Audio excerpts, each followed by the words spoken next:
Mr. Chairman, Mr. Speaker and honorable members, I have great pleasure in welcoming you to this joint session of the state legislature. I extend to you my warm greetings and good wishes for the new year. After 4 consecutive years of poor monsoons and conditions of severe drought in large parts of the state, the year which has just gone by saw generally favorable seasonal conditions.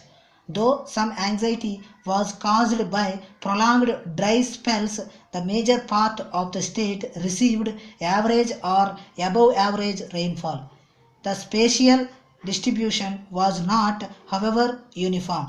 In several districts, some pockets had poor rainfall. Strangely, it was the turn of the Malnad districts this time to suffer on account of insufficient precipitation.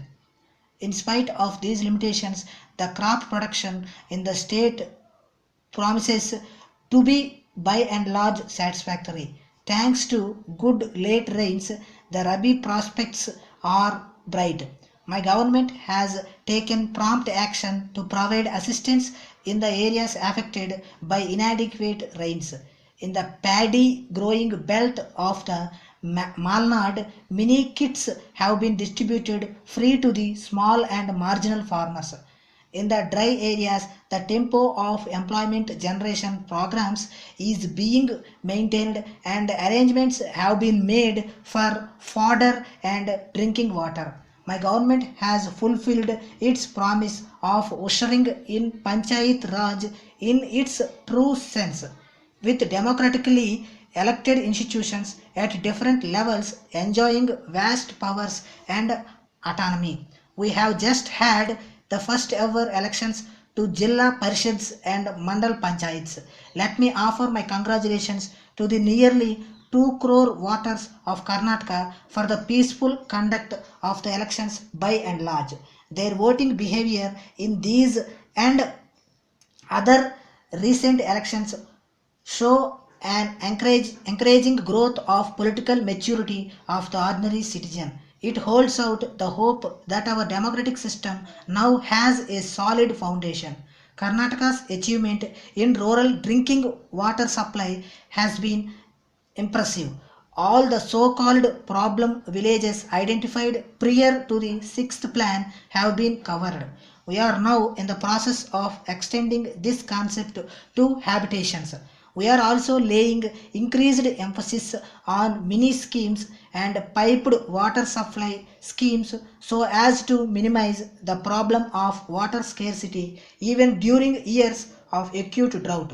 I am glad to inform that Gulbarga district has been included in the first set of districts selected by Government of India to be covered by the technology mission which they have set up to tackle the problems of drinking water. More districts are expected to come under this program in the coming years. The minimum wages in a number of employments have been revised in keeping with the increased cost of living.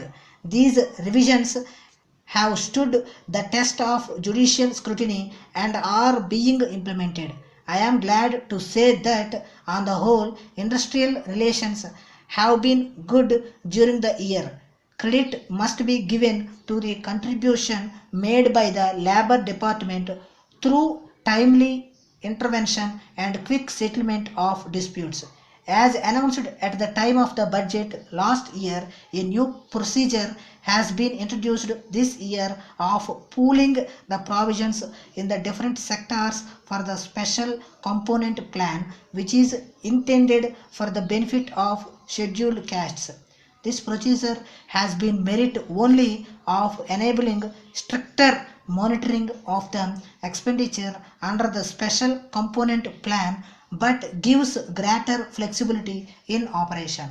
Another innovation introduced during the year has been to adopt an area-based project approach where possible. The objective is to make maximum impact in selected clusters of villages having a relatively high proportion of scheduled castes population. The outlay under the tribal sub-plan has been more than doubled during the current year. It is expected that this sharply increasing trend will continue next year also. My government's interest in the well-being of the employees does not require reiterations. Apart from substantial reliefs and concessions announced in the last budget, government had constituted the third pay commission. The commission has since submitted its report.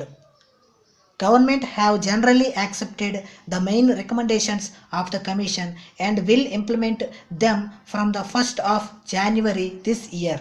As could be expected, certain cadres of employees have not been satisfied with the recommendations of the Commission, especially where their position relative to other cadres has been affected.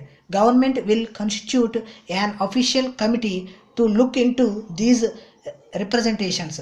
Even though the recommendations of the pay commission impose a heavy financial burden on the state government, there has been no loss of time in accepting the recommendation of the commission. Government expect in turn that the employees will put forth their best effort in the discharge of their duties and service to the people of Karnataka. Honorable members, I have now come to the end of my address. The budget session of legislature always has a happy agenda. Apart from the passing of the budget, you will be considering a number of legislative matters. I am sure that care and expedition will characterize your deliberations. I wish you all success in the coming session. Dear sirs, this is to confirm our salesman's visit to you and the talks he had with you. We write this to draw your attention to the complaint our salesman has sent to us against you. He has told us that your stock in hand does not tally with the stock register. This, let us hope, may be due to bona fide mistake. Even then, you are expected to correct this. Our salesman is there to guide you in this connection. We were pained to learn that a general uncleaned atmosphere prevails in your shop. The stocks are laden with dust. Even the furniture is not dusted properly. This is a dangerous neglect and may turn the buyer away from your shop. Please note that you keep the stocks in a neat and clean condition. The frontage of your shop is also in a similarly untidy condition. We are told that the sweeper deposits the rubbish just in front of your shop and you have never so much as complained against him to the municipal committee. You must take steps against him and if necessary take our salesman's help in this connection. You must always keep the frontage neat and clean and save your stocks from gathering dust. You have also been found wanting in the proper display of our publicity posters. None of the boards kept in front of your shop displayed the posters when our salesman visited you.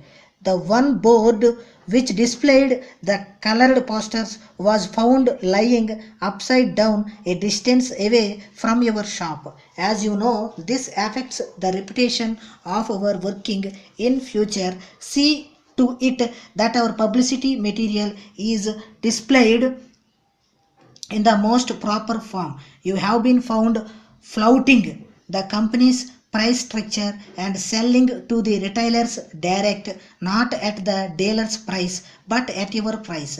This is against the dealer's interest and is not a sound business practice. Besides, we may lose reputation for fixed prices and our competitors may take advantage of our wrong policy. We hope that on his next visit you will not be found wanting any of the above suggestions. Yours,